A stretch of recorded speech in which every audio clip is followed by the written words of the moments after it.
Bengalis often love to eat fishes, but this is not a general fact, because there are also many Bengalis who not even like to smell the smell of fishes, और वो उन पे feed नहीं करते. But Bengalis जाने.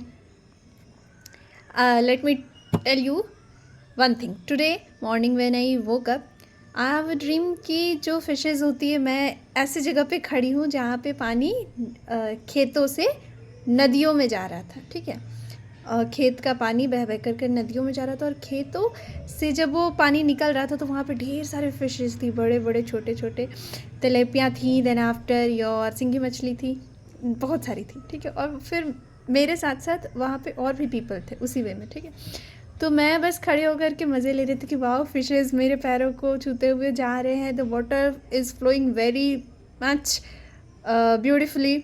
और अभी monsoon season है तो पूरा वो रिवर भी भरा पड़ा हुआ है और खेत में पानी भी भरे पड़े हुए. ठीक है, उसके साथ ये होता है कि बहुत सारे जो पर्सन होते हैं, मेरे साथ साथ लेडीज़ थी, वुमेन थी. ठीक है, और वो लोग क्या कर रहे थे, फिशेस को कैच कर रहे थे.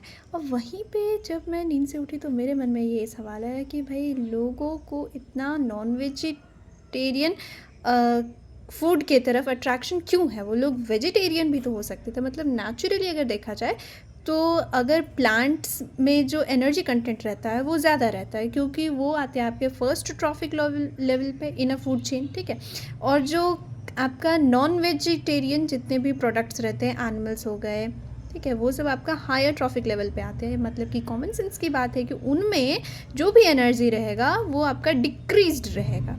तो अगर आप नॉन वेजिटेरियन फूड खाएंगे तो उससे आपको कम एनर्जी मिलेगा as compare to the vegetarian food options. ठीक है, तो मैं ये सोच रही थी, और साथ में ये भी सोच रही थी कि भाई, नॉन वेजिटेरियन फूड खाने से ही इनडाइजेशन की प्रॉब्लम बहुत ही ज़्यादा बढ़ जाती है. तो इसे भी कॉम्बैट करने के लिए आप लोग वेजिटेरियन फूड की तरफ स्विच कर सकते हैं. एंड द क्वेश्चन कंटिन्यूज कि why the people often switch to fishes, to meat. And the good thing is that food choice must be your own personal choice. It shouldn't be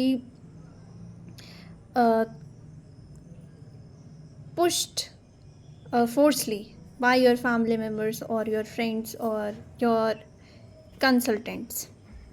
Sweets are often loved by everyone, but it is not applicable to every individual. There are also persons who don't like excess sweetness, and they rarely consume sweet.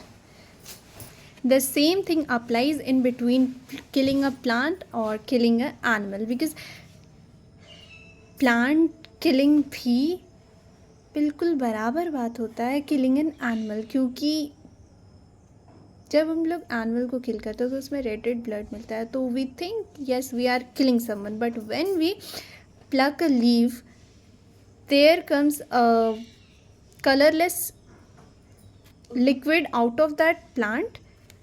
But क्योंकि वो colourless substance हमारे आँखों को ज़्यादा dangerous feel नहीं करवा पाता है, ज़्यादा वो अट्रैक्टिव नहीं होता है.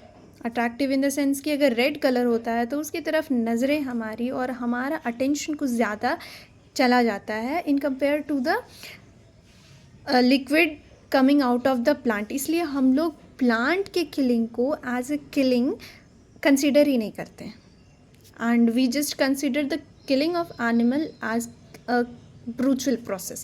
But killing a plant and killing an animal is a same thing. You are killing the both organism. And the इसका solution क्या है फिर? क्या हम लोग प्लांट भी न खाएं और एनिमल भी न खाएं?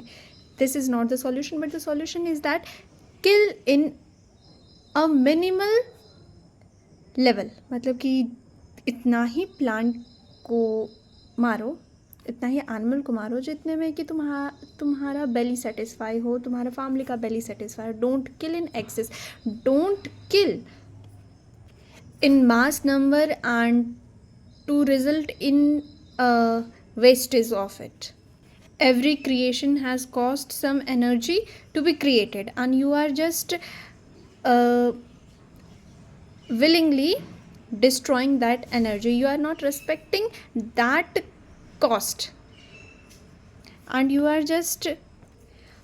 no ignoring the natural demand, and you are just killing everything in excess, and this is creating havoc in the universe, because excess consumption is a problem.